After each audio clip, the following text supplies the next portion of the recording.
Alrighty, hello every folks, and good morning. Welcome to another First Impressions Out of Nowhere here today. Today discussing Scarmonde. Look, there's a certain misunderstanding and beauty to a lot of old RPGs that oftentimes gets misconstrued as like, oh, we were able to put up with certain things back in the day because it was the only thing that was around, or, if we go and put a bunch of quality of life things onto stuff from back in the day, it'll improve it. There's very few games that I've found over the years that managed to kind of thread that needle of understanding what made a lot of these older games special and hold up and whatever else, and specifically understanding which parts did hold up and which ones didn't. And Scarmonde is effectively going and taking those ideas from classic Final Fantasy, from like the NES era, Game Boy era, old PC era, if that happened to be your kind of thing too, and again, just finding the stuff that worked, but just still keeping all of these same old style, understanding what gave them this sense of adventure. Because just like a classic book, like a well-written book will oftentimes far outclass the movie because it'll essentially put your imagination to work, making you imagine things that maybe weren't necessarily shown on the paper or on the screen or whatever else happens to be the case, oftentimes expanding the experience far more than the pixels would potentially provide. This is actually something that we see quite a bit with the whole discussion on things like Pokemon designs. Like, people still argue to the day over whether stuff from way back when was designed better than now, and the reason for it is because we saw everything through a sort of imagination lens. We saw things in their prime, rather than having them be 3D modeled, because now that you see everything for yourself, you see the flaws, basically. So, with that being said, let's get into Scarmonde here, because this is effectively that same idea taken for old RPGs, right? Where effectively we're looking at what's on paper, a fairly minimalist presentation. Again, very reminiscent of like old Game Boy and NES kind of stuff here. In fact, the vibes of this one particularly made me remember so many old classics from back in the day. Actually, funnily enough, this is the second time I'm doing the second impressions video because there was so much stuff I forgot. Like, I couldn't remember the name of the Final Fantasy I randomly found in a pawn shop growing up, which I think, after a little research, I think was either Legend 2 or 3. It's the one where you're just sort of like goobering about in your weird floating UFO looking thing. But either way, that idea of having absolutely no idea where you're going, or if you ever played Crescent Hawk growing up, that again, those just feelings of you don't know what's anywhere. There's a lot of stuff that seems like it might be potentially a red herring or whatever else, but you're constantly dipping your toes in different directions, trying to figure out what exactly might be able to help you, going into areas that you feel far outclassed in, just to sort of get an idea for what exactly might be over there, and this nails that feeling of kind of cautious exploration to a T, and I love it for that. In fact, actually, it's kind of a combination of classic Final Fantasy, a lot of the world traversal. While it doesn't contain that many puzzles, I would say heavily reminds me of that feeling of playing something like Golden Sun: The Lost Age, wherein there's a lot of just sort of extra areas if you want to sort of go there, but you're going to be potentially going on a long trek back if you happen to to get yourself in trouble. Like, this is one of those games in which it really expects you to make the journey and prepare for the journey when you're going out on sort of adventure type of stuff here. So to that end, hold on, before we actually get going, let me see if any of this stuff happens to be useful for our dudes here. So what are training gloves for here? Better physical, better defense.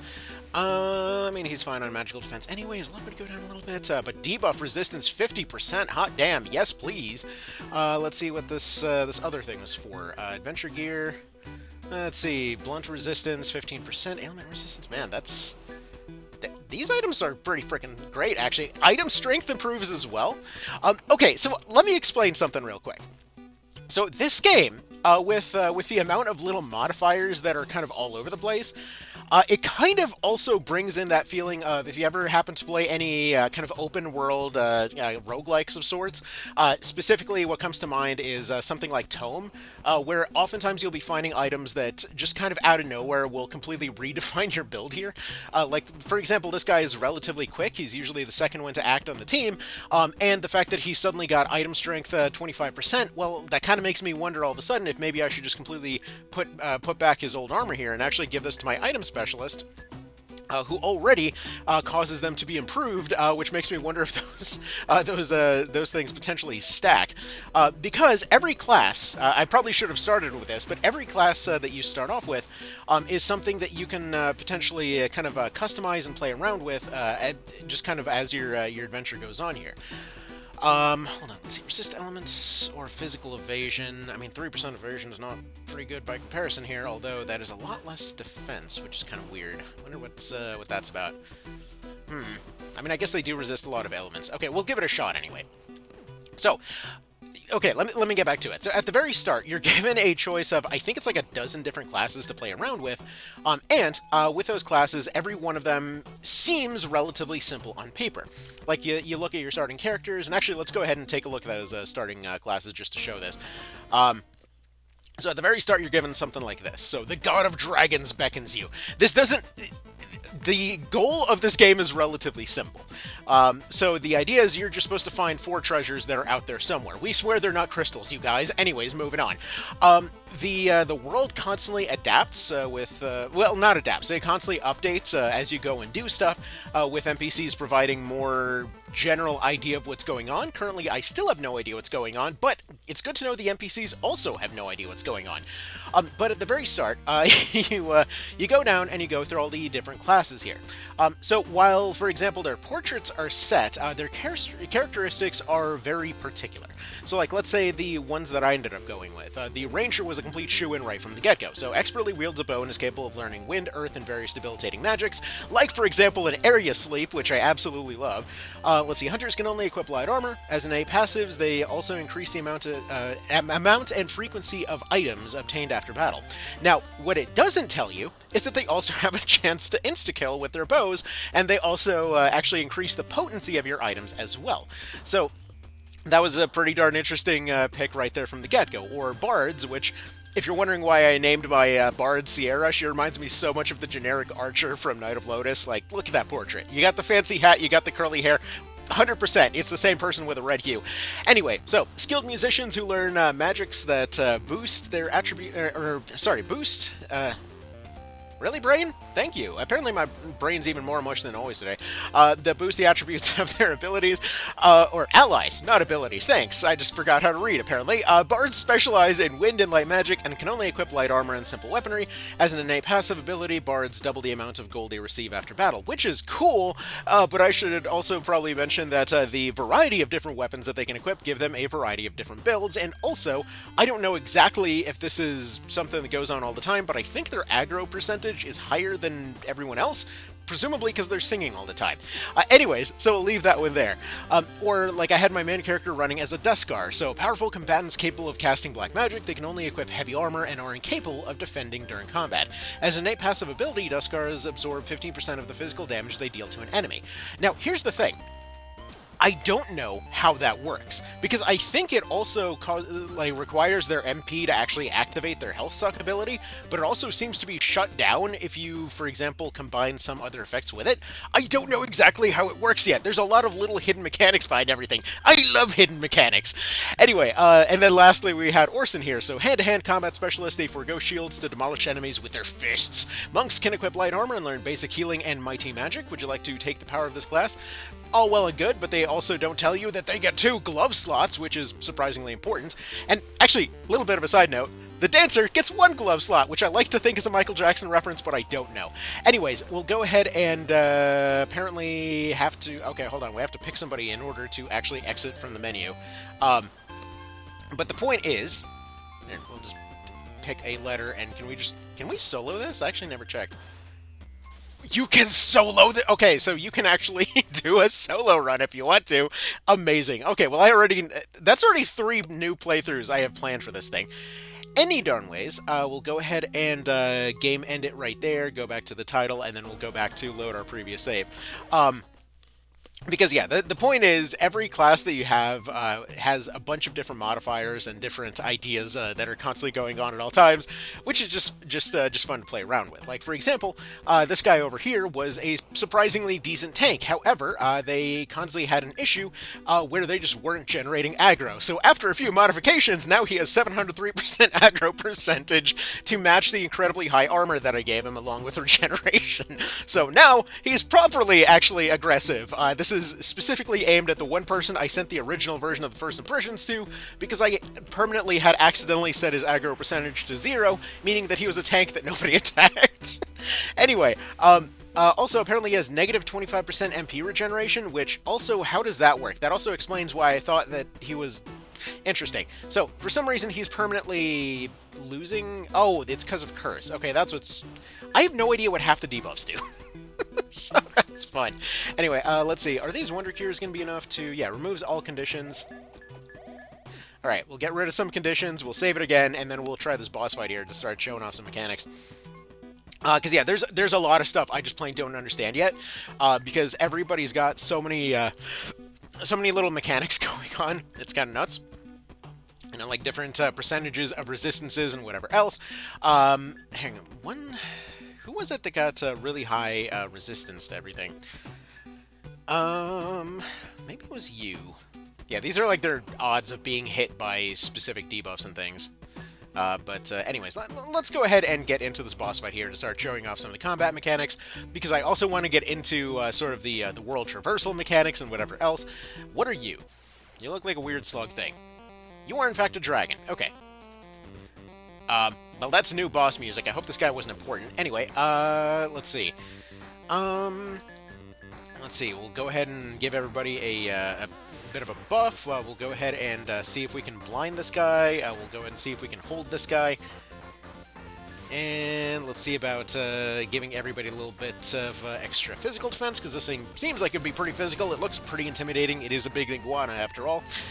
Can we blind it? Yes. Can we shield? Yes. But okay. So, basically, despite its simple exterior, it manages to improve on the kind of combat mechanics that we've learned from over the years, wherein, you know, just different abilities, spells, whatever else, are better balanced than they would have been back in the day. But as far as the world traversal, it absolutely nails it. As far as the monster design, I really, really love a lot of the monster designs that we've seen so far. Obviously, it's probably not the best example to start off with standard dragon, but still, it's pretty darn solid there. Wonder if we can maybe roll for a chance to insta-kill here. Let's go ahead and recover Mr. Fonz. Actually, do we want to recover Mr. Fonz? Let's see. Maybe we'll drop a rock on him, because we have the ability to revive, and it's relatively cheap for him. And we'll just go ahead and see about empowering everybody here as well. But yeah, there's a lot of love clearly put into the sprite work and things. Like, I love how sassy the bard is with all of her spells. She just looks like, you know, just give me a minute kind of thing. It's just cute and stuff. Anyway, so it's still getting updates at this point. Still seeing regular improvements and such. So that's good to see.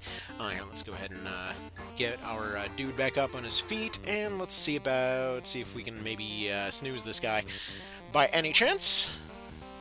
Actually, did pretty decent. I guess he counts as a flying enemy. Yeah, flying enemies take more damage from bows and such.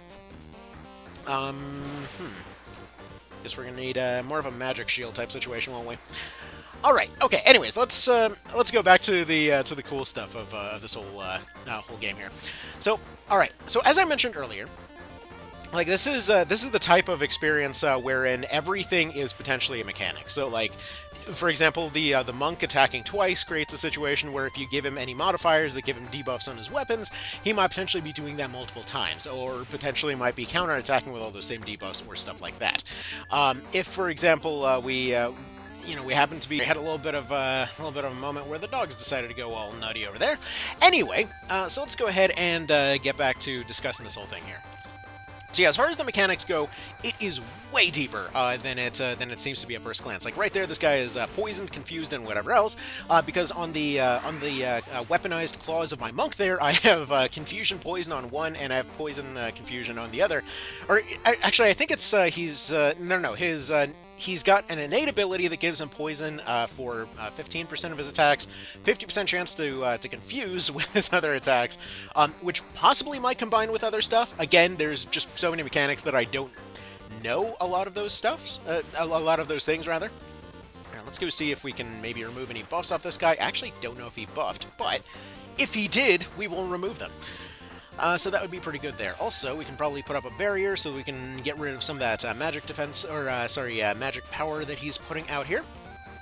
Thankfully, he's nice and confused, and he managed to hit himself earlier. He managed to miss, only hitting with one of his attacks there, and he's getting counterattacked with Monk every time. I love my counterattack classes, what can I say? Love my counter debuffs in particular. Let's see, did that give him anything? Yeah, there we go. Good, good, good. So Dragon's dead. We got whatever a Wind Breath Bow is, Battleborn Pin, more adventure gear. Give me that adventure gear. That stuff was pretty freaking good. Yeah, give that to you over here. I think we might just never replace that. So yeah, Scarmonde starts off deceptively simple from the get-go. More or less, kind of starting off with your characters all completely naked. You have to go to the store to get even basic equipment, and then as you go and improve everybody's equipment, it seems like it's going to be just kind of going up slowly. It feels like it's just going to be a little bit, right? Let's see. Removes equipment of healing received by equipped character. See, if this was healing given, I would definitely give it to this guy. Though now I'm wondering if we could. I wonder if we could maybe improve it with this, because his physical attacks say that they recover 25% of damage dealt, which is also supposed to be his class passive. Although this also doesn't seem to work as well as his class passive. So I wonder if we can. Let's see. Pocket Dagger counter attack plus 25%. Yes, actually, I think we're I think we'll be going for that, actually. Never mind. That's pretty cool. Sorry, I keep getting distracted because, frankly, there's just mechanics and mechanics and mechanics in this thing. There's just always another thing to get distracted by, and apparently we did all of this for the purpose of getting those orbs, which is fine, because as I mentioned earlier, just like something like The Lost Age, there's going to be a lot of traveling to the middle of nowhere in order to just sort of get something and then go back to base, which, granted, that game didn't have too much of a base, but it did have a boat. And so in this case, we have our starting Tower of Scarmonde here, and so in this place, we'll have essentially a shop. We've got armor shops, weapon shops, and stuff like that. That'll update with the sort of default equipment everybody's got. We've got an inn for going and taking a bit of a rest. So we're going to have everyone take a little bit of a nap. Currently, it's still 120. Man, this stuff started at 25. Inflation is a bit of a bitch around here. Anyway, so we'll go ahead and head over this way. There's still this mysterious door that never opens. There's, let's see. Not going to start acting funny, too. Oh, yeah. So people randomly go crazy. Like, if you loved the constant NPCs losing their minds of Dark Souls, man, you are going to love it here. Because stuff just keeps going up in price, and people keep losing their dang minds and exploring out into the world, and, let's see, how bad are healing herbs at this point? We're at double the price that we started the game with. Fantastic, and this is still the cheapest shop in the game, so let's go ahead and buy... God, this is taking so much. Buy another 65 of these. It's genuinely possibly starting to get to the point where just buying magic potions might be cheaper. Yeah, again, very kind of Souls-esque world design in terms of the characters constantly changing every time something happens, in terms of your hub world being a fun place to revisit, and just kind of constantly getting new ways to traverse around. So, like, this is after we just uncovered a teleportation method, and then the teleportation method came after discovering a boat, and again, you're constantly kind of putting your toes in the water every time you go to a new place. So, like, this warps us out to here, which gets us to our boat, and presumably there's another tower here somewhere, but every one of these docks can give you a little boat. From what I've seen, there's different types of boats that you can get access to, so you got different world traversal methods as time goes on. If there isn't an airship down the road, I will genuinely be shocked. But yeah, you're just kind of exploring around, and you get little pieces to help identify the world better and better as you carry along. Starting off, being completely confused, and then finding, like, for example, I found a map over here. It's crude, but I love this. I absolutely love this, because this is just like an old manual map from back in the day. That you would just open up your case, you'd have, you know, this little fold-out map in your book or whatever else, and it's just like, here you go, here's the world, find your own way, you know? This is just a rough idea of where everything is, figure it out. Or like the old Ultima games came with maps and stuff like that too. So it's just great to see this kind of stuff. I prefer these kinds of maps to proper mini-maps in a lot of cases, especially in these games that just want you to get lost and explore, you know? And that's the beauty of a simple objective in this case. It's a simple objective, a fairly simple presentation, but it lets your imagination run wild with the possibilities here, because this world feels massive due to the amount of, I mean, if you want to be very mean about it, oh, the RPG backtracking, but it's more than that. It properly makes you go out into the world and explore and prepare your supplies ahead of time and make sure that you have your logistics set up for your units. And like stuff, for example, like when I got my bard and they were one of the ones that was bringing in extra income early on, I was like, man, we have so much extra income. I'm buying like 100 healing herbs here. You know, this must just be a mechanic that was a little bit underutilized. And then as time went on, that price creep kept going up and up and up. And like, I don't know how we'd be doing right now if we didn't have one of these, you know? One of the few words of warning I was given when my friend was advising me to try this game was just like, you need a healer. So I was like, oh, you mean we need a money income source and we're gonna buy our healing, huh? Oh, man. But yeah, man, it's there's a specific sense of adventure with these older games. Like, if you're okay with just sort of going out and exploring the world on your own, this will be a very special kind of feeling for you. A very relaxing kind of feeling. Like, there's no world-ending stakes here. Hell, the NPCs themselves don't even know what the hell's going on. But you're just going out and finding new stuff, finding new shortcuts, new routes to traverse. I mean, the last time that a game gave me this kind of just going out and seeing what the hell is out there kind of feeling was probably the Dark Souls series. Just like that feeling of you get out a little bit farther, you see what's out there, you see what can potentially be done. You know, you get your ass kicked, you retreat, you find a new route through, you see what else is there. My phone goes off because I forgot to set off a random thank you alarm. I gotcha.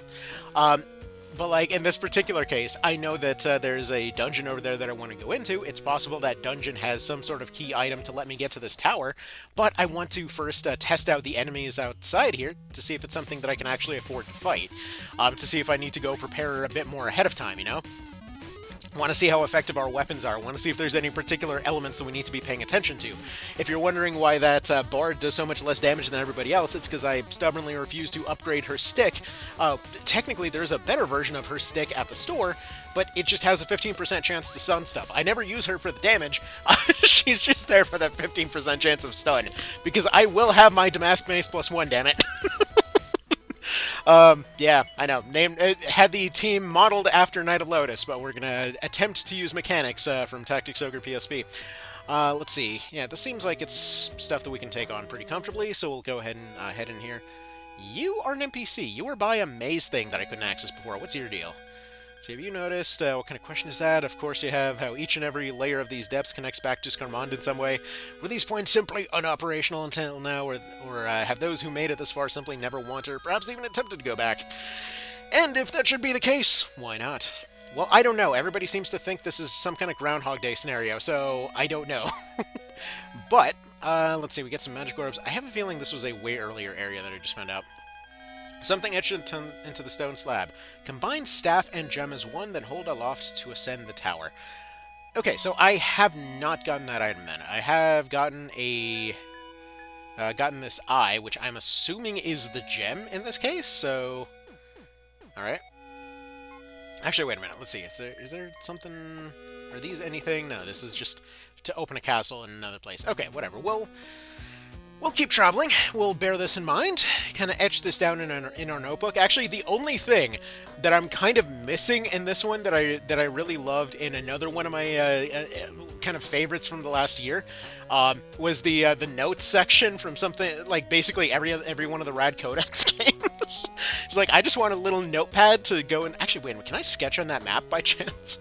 I have to know. Does it give me the option to sketch? I must sketch. Can I? No, that canceled out. Okay, hold on. Hold on. Can I sketch somewhere? Ah! Dang it! Actually, wait, I just noticed, speaking of, I forgot to say thank you to the dev for reaching out for this. So, thank you to FAM. Sorry, I got excited talking about the game and forgot to say thank you in the first bit there. But thank you to them for making the game. Also, please add a option to sketch on the note, onto the map. I want to sketch on that thing. Okay, so let's go ahead and continue on. So as far as overall world traversal mechanics, it keeps it simple, and that's part of the beauty of the design here. Because everything is very evocative due to how relatively simple it all is. Like, just kind of traveling around the world here, you don't necessarily have very hidden stuff. If something is important, you'll see it right away. Like, that's the bridge that inexplicably let us access this weird water world. This isn't even directly, like, connected to the place that we originally came here from. There's just bridges to another universe because, of course. Actually, I guess we can probably... I think I know how to get there. Oh, hold on. I gotta get back there. I think I know exactly how to get there, because there was one staircase I never explored earlier. Alright, back to the swamp we go. Well, back to the water clear area first, and then back to the swamp. Yeah, the world logic here is very similar to if you ever played Shadow Tower, where there's just worlds connected to other worlds, apparently. Like, just go with it, you know? And again, I adore that. I love that. Like, the weird trippiness of the world is just really doing it for me. No, I don't think it was this direction. I think it was... Actually, no, it was this direction. Okay. Because I think I found the random staircase in the middle. No, this is the one that goes back. NPCs from here are gone. There was another staircase, though. Also, I was a little bit surprised to find out that the poison immunity amulet does not actually protect your people from this poison in particular. I was a little bit surprised. I mean, I have a bunch of poison immunity amulets. I would hope that they would do the job. But thankfully, everybody just goes down to 1 health in this poison swamp. So we'll eventually be fine. We're just going to have to burn through a bunch of resources to not die in the first random encounter. Alright, let's go ahead and go over to our healing herbs and just absolutely burn through them things. There we go. Yeah, definitely a little bit of classic Phantasy Star vibes there. Just like, remember to stock up on all your healing items, because stuff's gonna burn you through really quick. Yeah, apparently I missed some chests over here, but I need a staircase going up. Interesting. Actually, that's the other thing I didn't mention here. The progression in this game is, again, something that I praised Rad Codex's games for quite a bit, in that exploration is your way to get additional skill points. So yeah, you can fight things, and it'll give you some of these orbs for going and doing stuff. You might be wondering what them orbs are. And so, essentially, every skill costs a certain amount of orbs, as far as I can tell, going up to level 3 here. Maybe more, because there's more space in there.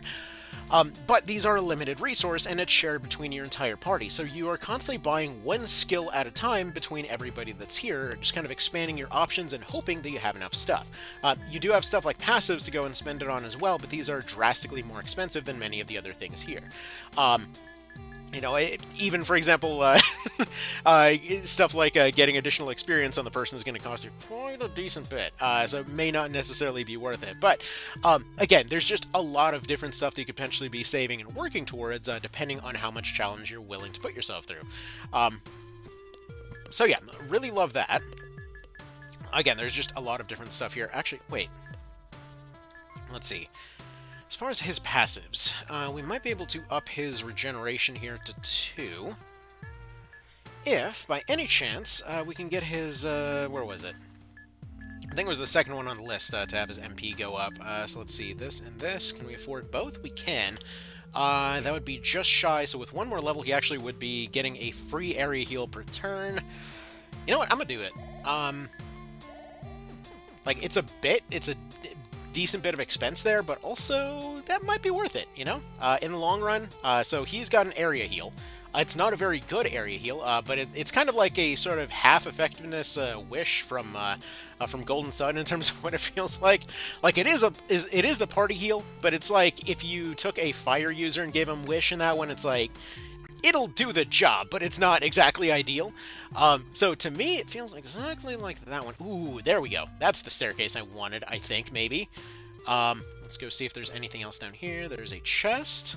But yeah, I love the sort of the world is one gigantic puzzle box type of exploration. I love it.